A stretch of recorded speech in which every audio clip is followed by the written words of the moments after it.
Hello everyone, આજે આપણે transmission and distribution of electrical power જે ચેપ્ટર છે એમાં આપણે યુનિટ નંબર 2 આજે લઈએ, પરફોર્મન્સ ઓફ ટ્રાન્સમિશન લાઇન. એનો જે ટોપિક જે છે સ્કિન ઇફેક્ટ વિશે ડિસ્કસ કરીશું. તો સૌથી પહેલાં સ્કિન ઇફેક્ટની ડેફિનેશન જો જોઈએ તો the non-uniform distribution of electrical current over the surface અથવા તો skin of the conductor carrying AC is called skin effect. આનો કહેવાનો મતલબ એવો છે કે જ્યારે કોઈ પણ ટ્રાન્સમિશન લાઇનની અંદર અલ્ટરનેટિંગ કરંટ જે છે એ ફ્લો થાય છે ત્યારે એ જે છે આખા કંડક્ટરની અંદર એક સમાન મેગ્નેટિક ફિલ્ડ જે છે ક્રિએટ કરતો નથી, અથવા તો જે કરંટ ફ્લો થશે એ એક સમાન કરંટ ફ્લો થતો નથી. બટ કેવો થાય છે તો કે નોન યુનિફોર્મ ડિસ્ટ્રીબ્યુશન થાય છે. બરાબર, આ ઇફેક્ટને સ્કિન ઇફેક્ટ કહેવામાં આવે છે. જો બીજા શબ્દોની અંદર વાત કરીએ, in other words, the concentration of charge is more near the surface as compare to the core of conductor. આમાં એવું કહે છે કે જ્યારે તમે અલ્ટરનેટિંગ કરંટ ફ્લો કરો છો ત્યારે કોઈ પણ ટ્રાન્સમિશન લાઇનના કંડક્ટરની અંદર બે સાઈડ હોય. એક ઇનર સાઈડ હોય જેને તમે કોર કહી શકો, અને એક આઉટર સાઈડ હોય જેને તમે સરફેસ કહી શકો. બરાબર, તો વધારે પડતા જે ચાર્જ જે છે એ કઈ જગ્યાએ કોન્સન્ટ્રેટ થાય છે તો કે સરફેસ ઉપર જે છે એ કોન્સન્ટ્રેટ થાય છે. હવે આગળ જોઈએ તો the ohmic resistance of the conductor is increased due to the concentration of current on the surface of conductor. આની પાછળનું રીઝન એવું છે કે જ્યારે કોઈ પણ ટ્રાન્સમિશન લાઇનની અંદર તમે ડીસી કરંટ ફ્લો કરો છો ત્યારે જે કરંટ ફ્લો થશે એ સરફેસ અને કોર બંને સાઈડ એક સમાન ફ્લો થાય છે. એટલે એની અંદર સ્કિન ઇફેક્ટ જે છે એ તમને જોવા મળતી નથી. પરંતુ જ્યારે તમે એસી કરંટ ફ્લો કરો છો ત્યારે એનો ઓહમિક રેઝિસ્ટન્સ જે છે કંડક્ટરની કોર ઉપર ઇન્ક્રીઝ થઈ જાય છે. એટલે શું આમાં લખ્યું છે કે due to the concentration of current on the surface of conductor. એટલે જે આપણો કરંટ જે છે એ ટોટલી કઈ જગ્યાએ છે પૂરો જમા થાય છે તો કે સરફેસ ઉપર જમા થાય છે. આ ઇફેક્ટને કઈ ઇફેક્ટ કહેવામાં આવે છે? Skin effect. તો આ આપણે એક સ્કિન ઇફેક્ટની બેઝિક ડેફિનેશન જોઈ. હવે જો આપણે આગળ વધીએ તો skin effect increase with increase in frequency. હવે સ્કિન ઇફેક્ટ જે છે એ હંમેશા ફ્રીક્વન્સીની સાથે વધારો થાય છે. હકીકતની અંદર જોવા જઈએ તો ફ્રીક્વન્સી જે છે એ એસીની અંદર જ પ્રેઝન્ટ હશે. એટલે જ સ્કિન ઇફેક્ટ જે છે એસી કરંટ ફ્લો કરશું ત્યારે જ તમને જોવા મળે છે. હકીકતમાં સ્કિન ઇફેક્ટ જે છે is directly proportional two F+25. F that means frequency ના પ્રોપોર્શનલ રિલેશનશિપ ધરાવે છે. એટલે જ્યારે ફ્રીક્વન્સીમાં વધારો કરશું ત્યારે સ્કિન ઇફેક્ટમાં પણ શું થશે? વધારો જોવા મળે છે. At low frequency such as 50 hertz. એટલે કે જ્યારે તમે ફ્રીક્વન્સીની વેલ્યુ જે છે એ આપણે ડોમેસ્ટિક જે પર્પઝ માટે યુઝ કરીએ છીએ એ વેલ્યુ ઉપર જો જોવામાં આવે તો there is a small increase in the current density. Near the surface of conductor. એટલે કે તો જે કરંટ જે છે એ આપણે કંડક્ટરની બે સાઈડ હોય, કોર અને સરફેસ, તો એમાં સરફેસ ઉપર જે છે એમાં કરંટની ડેન્સિટી જે છે ખૂબ જ ઓછા પ્રમાણમાં વધારો થાય છે. બરાબર, but at higher frequency such as radio frequency. હવે રેડિયો ફ્રીક્વન્સીની જો વાત કરીએ તો એ લેવલ જે છે 500 કિલો હર્ટ્ઝ જે તમે ફ્રીક્વન્સી કહો એ તમે લઈ શકો. તો આટલી હાઈ વેલ્યુએ તમને practically the wall of current flow on the surface of conductor. આ કન્ડિશનની અંદર તમારો ટોટલી જે કરંટ ફ્લો થાય છે એ કંડક્ટરની સરફેસ ઉપર ફ્લો થાય છે. આ ખાસ યાદ રાખજો. લો ફ્રિકવન્સીની અંદર એટલે કે ડોમેસ્ટિક પર્પઝ માટે જે ફ્રિકવન્સી લઈએ છે 50 હર્ટ્ઝ, એમાં તમને સ્કિન ઇફેક્ટ જોવા મળતી નથી અને કરંટ જે છે એ સરફેસ ઉપર ફ્લો થાય છે એ ખૂબ જ ઓછો થાય. પણ માની લો કે તમે હાઈ ફ્રિકવન્સી લ્યો, consider as a radio frequency, આ ટાઈમે તમારો જે કરંટ જે છે એની ડેન્સિટી સરફેસ ઉપર ખૂબ જ વધારે તમને જોવા મળે છે. બરાબર. હવે આગળ વાત કરીએ તો if DC current frequency is equal two 0, direct કરંટની અંદર એટલે કે ડીસી કરંટની અંદર ફ્રીક્વન્સીની વેલ્યુ જે છે આપણે 0 લઈ લઈએ તો આ કન્ડિશનમાં શું થાય છે કે the current is uniformly distributed over the cross section of the conductor.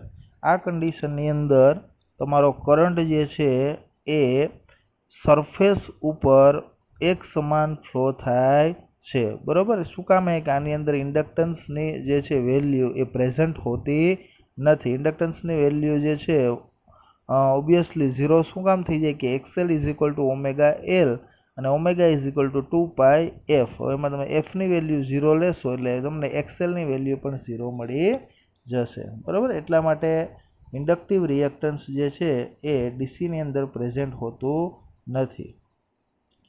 Next જોઈએ તો આપણે ફિગરની વાત કરીએ. આની અંદર કેવું હોય છે, સ્કિન ઇફેક્ટ જે છે કંડક્ટર તમને ઇન્ડિકેટ કરેલું છે. આ કંડક્ટરની અંદર બે પાર્ટમાં ડિવાઈડ થઈ ગયેલું ગણીએ આપણે. કંડક્ટરને કન્સિડર કરીએ, એક ઇનર સાઈડ ગણીએ અને એક આઉટર સાઈડ ગણીએ. ઇનર સાઈડ જે છે એને તમે કોર કહી શકો, જ્યારે આઉટર સાઈડ જે છે એને તમે સરફેસ કહી શકો. અને જે આ સરાઉન્ડેડ કંડક્ટર બતાવ્યું છે એ તમને ક્રોસ સેક્શન એરિયા જે છે એ કંડક્ટરનો તમને દર્શાવવામાં આવેલો છે.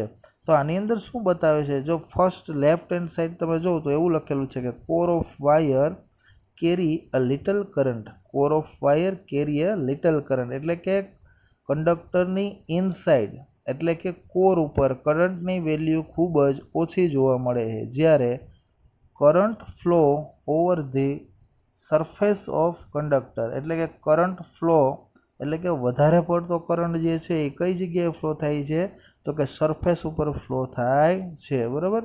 આ ઘટનાને શું કહેવાય શકાય, સ્કિન ઇફેક્ટ. ફાઇનલી તમે ફિગરમાં જોઈ શકો છો કે current flow is greater than on outer surface compare to the core. It is called skin effect. બરાબર.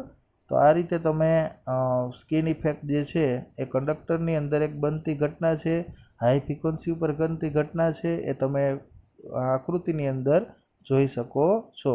જે તમને પ્લસની સાઇન આપી છે એ શું છે, કરંટ જે ફ્લો થાય છે અને વધારે ફ્લો થાય છે એ ઇન્ડિકેટ કરે છે. ચાલો એના પછી આપણે જોઈએ વાય સ્કિન ઇફેક્ટ અકર. આ એક ટોપિક આપણા માટે ખૂબ જ અગત્યનો છે. Why skin effect occur. હવે મેં તમને કીધું કે when in consider AC current there is a current distribution is not equally in core and outer surface, but if you consider DC current then current distribution is same outer surface and inner surface. Now let us consider the conductor is made up of number of concentric cylinders. આમાં તમારે એવું સમજવાનું છે કે એક આપણે conductor લઈએ અને રાઉન્ડ શેપ લઈએ એટલે કે ક્રોસ સેક્શનલ એરિયા એનો ક્રિએટ થતું એવું આપણે કંડક્ટર લઈએ. When AC is passed in conductor the magnetic flux induce in it. તમને બધાને ખબર છે કે જ્યારે કોઈ પણ કંડક્ટરમાંથી અલ્ટરનેટિંગ કરંટ ફ્લો કરવામાં આવે છે ત્યારે એની સરાઉન્ડેડ એક મેગ્નેટિક ફ્લક્સ જે છે એ ઇન્ડ્યુસ થાય છે. બરાબર. The magnetic flux linking a cylinder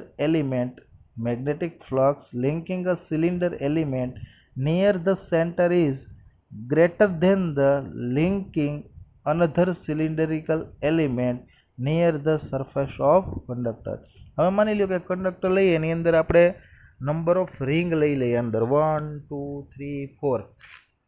હવે શું થશે કે જે જગ્યાએ સેન્ટરથી જે પેલી રિંગ હશે ત્યાં મેગ્નેટિક ફિલ્ડ જે છે એ વધારે લિંક થશે, જ્યારે એનાથી માની લો કે 3rd નંબરની રિંગ છે તો ત્યાં મેગ્નેટિક ફિલ્ડ જે છે એ ઓછું લિંકઅપ થશે. એના પછી આપણે જોઈએ તો 4 નંબરની લિંક હોય એટલે કે સિલિન્ડરિકલ લિંક લેવાની આપણે, તો ત્યાં આપણે મેગ્નેટિક ફિલ્ડ જે છે એ ઓછું જે છે એ લિંકેજ થશે. એનો મતલબ શું થશે કે એક વસ્તુ ફાઇનલ થઈ ગઈ કે જે કોરની નજીકમાં જે લૂપ બનતી હશે ત્યાં મેગ્નેટિક ફિલ્ડ સ્ટ્રોંગ હશે, જ્યારે જેમ જેમ સરફેસ બાજુ જતા જઈએ એમ એમ મેગ્નેટિક ફિલ્ડની તીવ્રતા જે છે એ ઘટતી જશે. આનો મતલબ એવો થશે કે ઇનસાઇડની અંદર મેગ્નેટિક ફિલ્ડ એટલે કે ઇન્ડક્ટન્સની વેલ્યુ ખૂબ જ હાઈ હશે. બરાબર. એના પછી જોઈએ, this is due to the fact that the center cylindrical element surrounded by both the internal as well as external flux, while the external cylindrical element is surrounded by the external flux only. બે જાતના flux જે છે તમને create થાય છે, internal as well as external. હવે external સિલિન્ડરિકલની અંદર માત્ર ને માત્ર એક્સટર્નલ ફ્લક્સ જ તમને જોવા મળે છે. The self-induction in the inner cylindrical element is more and therefore will offer a greater inductive reactance than the outer cylindrical element. આની અંદર શું કહે છે, જે રિંગ આપણી ક્રિએટ થઈ છે, માની લો કે નંબર ઓફ લૂપ લીધેલી છે આપણે 1 2 3 4 5 કન્સિડર કરીએ છીએ આપણે, તો સેલ્ફ ઇન્ડક્ટન્સ જે હશે એ ઇનર સાઇડ જે છે એ ખૂબ જ વધારે હશે. પછી સેકન્ડ સ્ટેપની અંદર જે ઇન્ડક્ટન્સ મળે છે એની વેલ્યુ ડિક્રીઝ થઈ જશે. બરાબર. એટલે અહીંયા લખેલું છે કે will offer a greater inductive reactance than the outer cylindrical element. Outer cylindrical element જે છે એની કમ્પેરિઝનમાં ઇનર જે સિલિન્ડરિકલ એલિમેન્ટ છે એની અંદર ઇન્ડક્ટિવ રિએક્ટન્સ ખૂબ જ વધારે હશે. This difference in the inductive reactance give a tendency to the current to concentrate towards the surface અથવા તો સ્કિન ઓફ ધ કંડક્ટર. આ ઇન્ડક્ટિવ રિએક્ટન્સના ડિફરન્સના કારણે જે કરંટ જે છે એ આપણી ડેન્સિટી એમની સરફેસ ઉપર વધારે હશે, જ્યારે કોર ઉપર કેવી હશે, ઓછી હશે. બરાબર. એના પછી જો આપણે આગળ વધીએ તો the current density is maximum at the surface of conductor. હવે કરંટ ડેન્સિટી આપણે બધાને ખબર છે કે current density is equal two I/A, એટલે કે એકમ ક્ષેત્રફળમાંથી પસાર થતા કરંટની વેલ્યુ એટલે એની શું થશે, કરંટ ડેન્સિટી. બરાબર. કરંટ ફ્લો પર unit area, it is cold current density. It is maximum at the surface and minimum at the core. This effect it is also called skin effect. હવે જોઈએ તો the effect is equivalent to the reduction of cross section area of the conductor and therefore effective resistance of the conductor is increased. અહીંયા બે effect જે છે તમને જોવા મળે છે. એક તો first is reduction of the cross sectional area and second one is the effective resistance should be increased into the core. ચલો હવે નેક્સ્ટ જોઈએ તો factor affecting the skin effect. Which factor should be affect on skin effect? The first one is frequency. Skin effect increase with the increase in frequency.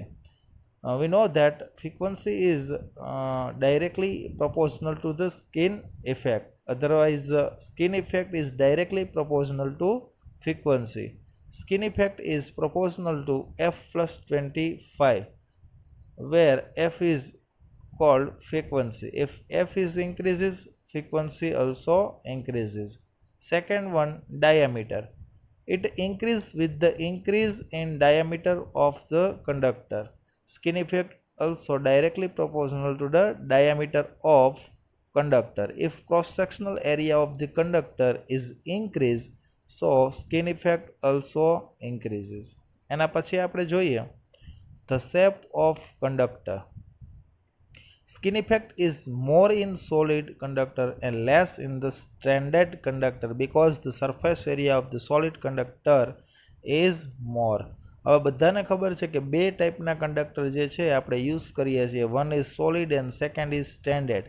But solid have more cross sectional area, જ્યારે standard જે છે એ કંડક્ટરનો cross sectional area કેવો હોય? Less હોય. તો skin effect is more in the solid conductor and less in the standard conductor because the surface area of the solid conductor is more. એના પછી આવશે ટાઈપ ઓફ મટીરિયલ. કયા પ્રકારનું તમે મટીરિયલ કંડક્ટર માટે યુઝ કરો છો એ પણ એક સ્કિન ઇફેક્ટ ઉપર અસર કરતું પરિબળ છે. જેમ કે skin effect increase with the increase in the permeability of material. Permeability is the ability of material to support the formation of magnetic field. Magnetic field જે છે કેટલું કોન્સન્ટ્રેટ કરી શકે છે મટીરિયલની પરમેબિલિટી ઉપર ડિપેન્ડ કરે છે. બરોબર. એના પછી આપણે જોઈએ તો પોઈન્ટ ટુ રિમેમ્બર, કયા કયા પોઈન્ટ યાદ રાખવા જેવા છે. The skin effect is negligible if the frequency is less than 50 hertz and diameter of the conductor is less than 1 centimetre. Skin effect is not visible ક્યારે? તો કે 50 હર્ટ્ઝ કરતાં ઓછી ફ્રીક્વન્સી હોય એન્ડ લેસ દેન 1 સેન્ટીમીટર એમનો diameter હોય તો તમને સ્કિન ઇફેક્ટ જોવા મળતી નથી. સેકન્ડ જે છે in the standard conductor like SCSR conductor, aluminium conductor steel reinforced, it is the best conductor of electricity. જ્યારે આ તમે યુઝ કરતા હશો તો આની અંદર કેવું હોય છે? The current flow mostly in the outer layer. The current flow mostly in the outer layer made of aluminium, while the steel near the center carry no current and give the high tensile strength to conductor. The concentration of current near the surface enabled the use of SCSR conductor. આની અંદર શું થાય છે કે એલ્યુમિનિયમનું conductor જે છે એ સ્ટીલની surrounded ગોઠવેલા હશે. સ્ટીલ શું પ્રોવાઈડ કરે છે? તો કે હાઈ ટેન્સાઇલ સ્ટ્રેન્થ. જ્યારે એલ્યુમિનિયમ જે છે શું કરે છે? તો કે વધારે કોન્સન્ટ્રેટ કરંટ જે છે એ કોન્સન્ટ્રેટ કરી અને સરફેસ ઉપર વધારે ફ્લો કરે છે. તો આ બે પોઈન્ટ જે છે ખાસ સ્કિન ઇફેક્ટની અંદર યાદ રાખવાના છે. Thank you.